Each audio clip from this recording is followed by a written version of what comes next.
We turn to game four of the World Series with the Atlanta Braves now holding a 2-1 lead in the Fall Classic over the Houston Astros after a great pitching performance in game three, leading to the 2-0 victory. Now the Braves will go to a bullpen game in game four and hope that the bats can get hot. We'll talk about all the pitching scenarios and more in this game four preview edition of Locked On Braves. So let's get into it.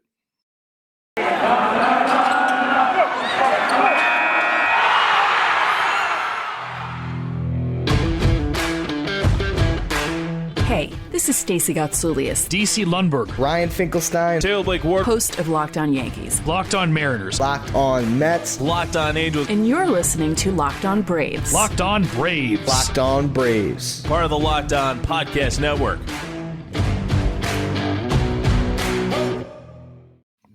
Hey, and welcome back to Locked On Braves, brought to you by the Locked On Podcast Network, where we talk about your favorite teams every day. I'm your host, Jake Mastriani, and you can follow me on Twitter at ShortstopBall. Check out my bio there to see everywhere I am covering the great game of baseball, including the Atlanta Braves over at TomahawkTake.com. Also, make sure you follow the podcast on Twitter at LockedOn_Braves and subscribe to the Locked On Braves podcast wherever you get your podcast. Also, if you're watching this on YouTube, please hit that subscribe button. Trying to get those subscribers up as we get the YouTube channel going. Please make sure you subscribe on YouTube as well. And thanks for making Locked On Braves your first listen each and every day. We post episodes daily, 5 days a week, Monday through Friday, and we are free and available on all platforms. And if you didn't see or you haven't listened to my Game 3 post-game podcast, make sure you go check that out as well. But we are talking about Game 4 here, previewing what will be happening in Game 4, what's going to be going down with the pitching, how can the bats get going. Talking about all that here on this episode. Just as a reminder, Game 4 starts at 8:08 p.m. Eastern on Fox once again, so another late night for us. Weather will still be cold, but it doesn't look like it's going to be as rainy. Had an obvious effect on the pitchers in that game, struggling with command, but also I think had an effect on the hitters as well, playing in that cold weather. So I don't think that will be as much of a factor in this game. I think the offenses will do just fine, but should be a little bit better weather than what we saw in Game 3. Now, as far as the pitching matchups, doing this later in the day that I wanted to, because we were waiting to see who the Braves were going to start in this one. And, I put out a question on Twitter, LockedOn_Braves, asking who you thought would start this game, and nobody got it right. And I was not even thinking about Dylan Lee, but that's who Snitker's going to go with. And makes a lot of sense now when you think about it. I honestly don't understand why Dylan Lee wasn't given a shot earlier in the year in the regular season, especially with the bullpen having its struggles at the major league level. Dylan Lee was really good at Gwinnett all year long. In Gwinnett, he had a 1.54 ERA in 46 2/3 innings with 54 strikeouts and a whip of 0.75 as he only walked 6 batters. And that's why I think this makes sense, because you got a guy who is going to come out and throw strikes and pound the zone. And that's really what you want, early on in the game, somebody who's going to be in the strike zone, somebody who can hopefully create some weak contact. And so it makes sense in the fact that Snitker would do that. He is a lefty. So I would imagine that Snitker's hoping he's at least going to get through, Alvarez and Brantley in the lineup. I doubt he would stick around long enough to see Kyle Tucker, but you never know. He has gone multiple innings several times this year. He even went 2 innings in that blowout loss to the Dodgers. The longest appearance he's had all year is 3 innings. So, I'm of the notion that you ride a pitcher in the postseason as long as he can go. Now, in the National League Park, that's a little bit trickier because the pitcher spot will come up at some point, hopefully in the bottom of the second at the very least for the Braves. So that might make the decision a little bit easier as far as him probably not going more than 2 innings. So I think that's the max that we'll see. But I think Snitker would love for him to at least get past those first 2 lefties in their order and then kind of see how things play out from there. Dylan Lee has made 2 postseason appearances. Both of them were in losses, so he hasn't pitched in a high leverage situation. And This will, even though it's the beginning of the game, this will obviously be the biggest start of his career for the 27-year-old lefty. Will be a bit more high leverage than what he's seen so far. But in the postseason, 2 2/3 innings, 3 hits, no walks, 1 earned, and 3 strikeouts. And his last 2 regular season appearance with the Braves, 2 innings, 3 hits, no walks, 2 earned, and 3 strikeouts. So you're seeing a theme there with the no walks. I think that's probably what ultimately led to the decision for Snitker. We saw some early walks from Ian Anderson yesterday. Didn't come back to bite him, but again, it's good to have a guy is going to throw strikes, who's going to be effective in the zone, and that's what you get with Dylan Lee. And you just have to hope that the Astros bats, aren't seeing him really well, aren't picking him up very well to begin with, and you can get through, at least 3, maybe 6 hitters in their lineup, maybe get 2 innings out of him. As far as what Lee throws, he has a fastball and sits around 93, 94 miles an hour, changeup, curveball. So he's a 3-pitch pitcher, and he throws all those pitches all about the same. He does throw the fastball a little bit more than the other 2, but primarily those 3 pitches there. So, again, I like this. I like this decision. I think it could be good. Obviously, we really don't know how the 27-year-old is going to handle starting a World Series game. He did already face the Astros in this series and actually pitched really well. Came in a tough spot in the 6th inning, relieving Max Fried. Had 2 on with nobody out and should have gotten out of the jam had Ozzie been able to handle that ball at second base and turn what should have been a pretty easy inning-ending double play. But as it was, he gave up 2 ground outs, got a strikeout, and then got a pop out. But that was the bottom of their lineup. He faced Kyle Tucker, Yuli Gurriel, Jose Siri, and Martin Maldonado. Now he'll be facing the top of their order, so be a little bit tougher for him there. But I do like the decision here. Again, I think you kind of I think with a lot of these pitchers we're going to see in this game, you kind of just play it, who has the hot hand. So again, if he has a nice first inning, I think Snitker probably brings him back out for the 2nd inning, but I don't think he would go much longer than that. Again, maybe you get him past Kyle Tucker, and then you go to a righty in the bullpen there. But Dylan Lee will be the starter. As far as other pitchers likely to pitch in this one, I think we see Kyle Wright come in after Dylan Lee. Again, I think thinking optimistically here that Dylan Lee gets through Kyle Tucker in the order, and then you see Kyle Wright come in to start against the bottom of their order, and then just see how he does, going through the top of the order and see how long he can give you. And then maybe you see Jesse Chavez, Chris Martin, maybe Drew Smiley. I really don't want to see Drew Smiley unless, the Braves are down by a lot. I know he had a big game. He came up big in that Dodgers series, but his repertoire, what he throws, really worked well against what the Dodgers hitters were struggling with as far as lefties and curveballs. This Astros team does not have that same deficiency, so I do not like the matchup of Drew Smiley, but I could see him coming in the 4th or 5th inning, to face a tough lefty and maybe trying to get an out to end the inning. But I don't see Smiley being a bulk guy in this one. I think if you're going to see a bulk guy in this one, it's probably going to be Kyle Wright, maybe Tucker Davidson, maybe even try to get an inning or 2 out of Jesse Chavez. So if it were me and the game plan goes perfectly for the Braves, I think you get 2 innings out of Dylan Lee, and then I think you bring in Kyle Wright to face the bottom of the Astros order, and then you get 2 innings out of Kyle Wright going through the bottom of their order and then getting through the top, and then maybe Jesse Chavez for 1. So you get through those 3 through the first 5 innings and then see what the game is at that point. And the Braves have a lead, then I think Snitker is going to go right back to the big 4 and go with Minter, Jackson, Matzik, and Smith to try to finish it off. So you're really just looking to get through the first 5 innings and hopefully have, a 2 or 3 run lead and then turn it over to the big guys in the back of the bullpen. So I say it makes it sound easy like that when you just put it out like that, but not going to be easy. Obviously trying to shut down this Astros lineup again, but that's at least the mindset for me. That would kind of be my game plan to try to navigate those first 5 innings. If the Braves don't have a lead after those first 5 innings, then I think you see Drew Smiley maybe try to cover a couple of innings there and kind of just get through the end of the game and see if the offense can get them back into it. But trying to think optimistically here and see if this Braves pitching staff with, Lee, Wright, Chavez can get through those first 5 innings and keep the Braves in the game. On the Astros side of things, going with Zach Greinke. So a pitcher that everybody's familiar with. Zach Greinke is one of the best pitchers around for the last couple of decades, but he's 38 now, hasn't been good lately.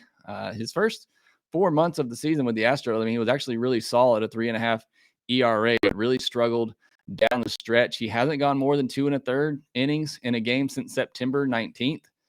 In his last 3 appearances, he's thrown 28, 21, and 37 pitches. I did hear on the Locked On Astros podcast, again, make sure you go give those guys a listen, that he threw a simulated bullpen at about 50 pitches. So I think Dusty Baker's going to try to get, 50, 60 pitches out of him. Obviously, it's a big game for the Astros, one they really need to win. So he's going to ride whoever is hot. If Grinky's pitching well, I think he'll ride him. If he's not, he'll pull the plug immediately. But I think they feel like they can get, at least 50 to 60 pitches out of him, 2 or 3 innings worth. So, I mean, it's kind of going to be a bullpen game for the Astros as well. Obviously, they have all their big bullpens pieces rested. Again, just listening to the guys at Locked On Astros, I think they would like to go Grinky for 3 or 4 and then turn the ball over to Christian Javier in the back end, who's been really good for them to try to bridge that gap to Graveman and Presley and all those guys, Stanek in the back end. Just talking about Grinky a little bit more here. His last time out against the Red Sox, he gave up 2 earned on 1 hit and 3 walks over inning and a third with no strikeouts. So Grinky's not at a point in his career now where he's going to be getting a lot of strikeouts, and the Braves hitters have really struggled with that in this series. So hopefully we see them put the ball in play. Grinky's somebody, he's going to throw a bunch of garbage up there. He's got a fastball at 88, a changeup, curveball, slider, sinker. He's just going to be throwing a bunch of garbage up there. He's a really good, smart, intelligent pitcher. He's just going to be trying to get you to swing at some garbage pitches and create weak contact. That's the way he succeeds now with his game, and he's been really good at it. So, again, a veteran pitcher, not going to be fazed by the moment at all. Would not surprise me at all if he comes out and throws the gym for 4 or 5 innings because, I mean, this is Zach Greinke, a former Cy Young Award winner. I think the Braves bats have to be a little bit more patient with him. Again, he walked 3 his last time out, hasn't been stretched out a lot, hasn't thrown a lot of innings lately. So I think that has to be the game plan for the Braves hitters here. And, unlike the other starters in this series, the Braves actually have a lot of experience against Zach Greinke. Freddie Freeman just 6 for 30 off of him with a couple of doubles. Jock Peterson is 9 for 30 off of him with 2 home runs. So we'll see what Brian Snitker does with the lineup. I haven't seen a lineup announcement yet, but we'll see if he inserts Jock Peterson into that lineup. I doubt he will, but might actually be a good call to do that in this game. So Lair 3 for 9, Dansby 4 for 9. So maybe Dansby will get going in this game against Grinky. Rosario 2 for 5 with a home run. So hot Eddie hopefully continues to stay hot atop the order. And Travis d'Arnaud, who's been the best hitter so far for the Braves in this World Series, is 3 for 7 with a home run off Grinky. And Albie's just 1 for 9. So interesting here that Albies and Freeman have struggled the most off of Grinky, but the rest of the team has some really good at-bats off of him. Take a break here, and then we'll come back. We'll talk about the keys to victory and give you my prediction. This episode is brought to you by our friends at Built Bar. Did you know that Built Bar has so many delicious flavors? There is something for everyone. If you haven't explored all the different flavors at Built Bar, you are truly missing out. From coconut to mint brownie, salted caramel, German chocolate, and my favorite, cookies and cream. If you haven't tried all the flavors, you can get a mixed box now where you'll get 2 of each of the 9 flavors. Not only are Built Bar flavors the best tasting, but they are the healthy too, ranging from 17 to 18 grams of protein, 130 to 180 calories, 4 to 5 grams of sugar, and 4 to 5 grams of net carbs. Amazing flavors, all tasty, all healthy. Built Bar is also the official protein bar of the U.S. track and field team. So go to BuiltBar.com and use the promo code LOCKEDON15 and you'll get 15% off your next order. Use the promo code LOCKEDON15 for 15% off at Built.com. BetOnline is back and better than ever. A new web interface for the start of basketball season and more props, odds, and lines than ever before. BetOnline remains your number one spot for all the basketball and football action this season. Head to their new updated desktop or mobile website to sign up today and receive your 50% welcome bonus on your first deposit just when you use our promo code LOCKEDON. From basketball, baseball, football, NHL, boxing, UFC, right to your favorite Vegas casino games. Don't wait to take advantage of all the amazing offers available for the 2021 season. BetOnline is the fastest and easiest way to bet on all your favorite sports. BetOnline, where the game starts. So quickly, want to give you my keys to victory here. And this bullpen game, it's going to be tough. Again, they held down the Astros lineup in game 3. Going to be really hard to do that again. So that makes the key for me in this game pretty obvious. If the Braves are going to win game 4, it's going to have to be with the bats. They are going to have to put up some runs in this one. And they honestly haven't done that. The bats have not woken up after those first 3 innings of game 1. They've scored just 5 runs since then, just 2 runs in each of the last 2 games.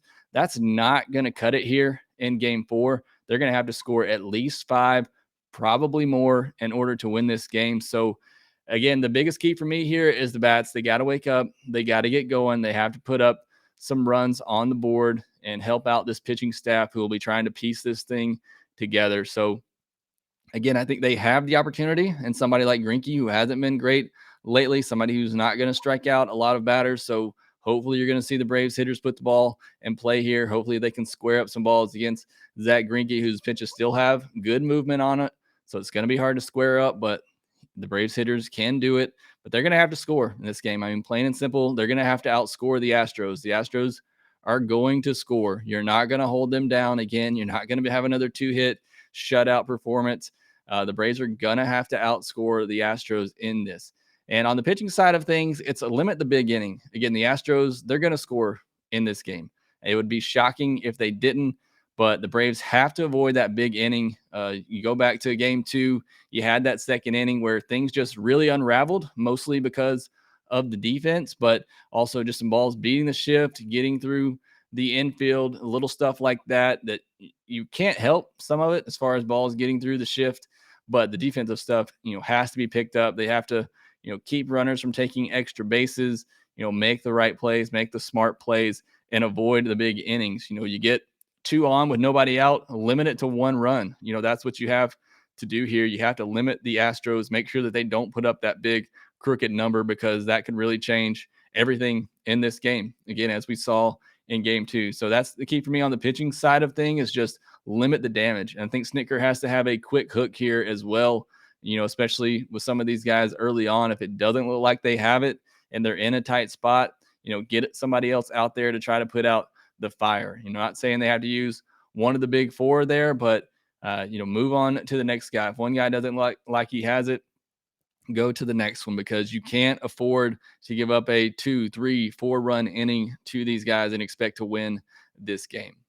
So moving to my prediction for game 4, obviously Snitker went all out in game 3 with how he used the bullpen. And, I stand behind that decision. I think it was the right move by Brian Snitker. I wrote an article on tomahawktake.com Saturday morning, giving you 3 reasons why Snitker pulling Ian Anderson was the correct move. And, he had to go all out. He had to win game 3. So I understand the decision, but that does put him in a difficult spot in game 4. I don't think you're going to see any of the big 4 relievers in this game unless the Braves have a comfortable lead, in the at least the 6th inning, maybe even the 7th inning. I think he's going to try to avoid that bullpen, those bullpen arms, if he can, in order to save them for game 5. Now, that being said, the Braves have a lead in the 6th inning. You got to go for it, just like you did in game 3. So I certainly don't think he'll hesitate to go to Minter or Matzik in a tight spot in the 6th or 7th inning. But I think, in the back of his mind, he's probably thinking, don't want to have to put those guys out there unless he absolutely has to in game 4 here. And that means he's going to have to trust on a lot of arms that he really doesn't trust. I mean, we've talked about it before. He really only trusts those 4 guys out of the bullpen. It's become pretty evident throughout the postseason. Those are the 4 he trusts. So somehow he's going to have to get through the first 5 innings of this game with arms that he doesn't trust, hope that the offense goes off against Grinky and whoever else the Astros are going to be throwing out there. But again, I talked about it a minute ago. This is a game the Astros really need to win. So, just like I said, if one of the Braves pitchers doesn't have it, I think you have to have a quick trigger Dusty Baker is going to be thinking the same thing on his side. If Grinky doesn't have it, he'll pull him in the first inning or the second inning and go to one of his big relievers, because the Astros really need to have this game. They can't afford to go down 3-1 and give the Braves a chance to clinch it at home in Game 5. So this is kind of as much as I thought Game 3 was a back against the wall kind of game for the Braves with back-to-back bullpen games coming up, this is that backs against the wall kind of game for the Astros as well. So I think they're going to go all out to win this one. And I'm not saying this will happen, but I can see a scenario like in Game 2 where the Astros jump out to an early, 2-3 run lead, and Snitker continues to run out the Martins and the Smileys in the 6th and 7th innings, and not go to your big four, even if it is, they are within striking distance, and not necessarily punt the game, but certainly not giving it his best effort to win the game and allow the offense to come back, again, trying to save that bullpen for Game 5. So I could see that scenario playing out, which is why I think it's really crucial that the offense get going and give the Braves an early lead, so that you kind of force Snitker to bring in his best relievers to close it out there in the 5th and 6th innings if the Braves do have a lead. But ultimately, I think the Astros bats wake up in this one. I think they bounce back, and I think the Astros win this game 7-4. Again, I have confidence the Braves offense can go off in this game. They should. I'm just a little worried they really haven't had good at bats, since those first 3 innings of Game 1. So I need to see it. And again, I think Dusty manages this game like it's a must-win game for his team. And I think they throw out their best relievers early in this one to try to hold on to a lead. And I think the Astros do ultimately win 7-4 to even the series back up at 2 games apiece. But that will do it for this preview episode of Game 4. Make sure you subscribe to Locked On Braves. Follow us on Twitter at LockedOn_Braves. And check back after the game, as we'll have a full breakdown of everything happening from Game 4.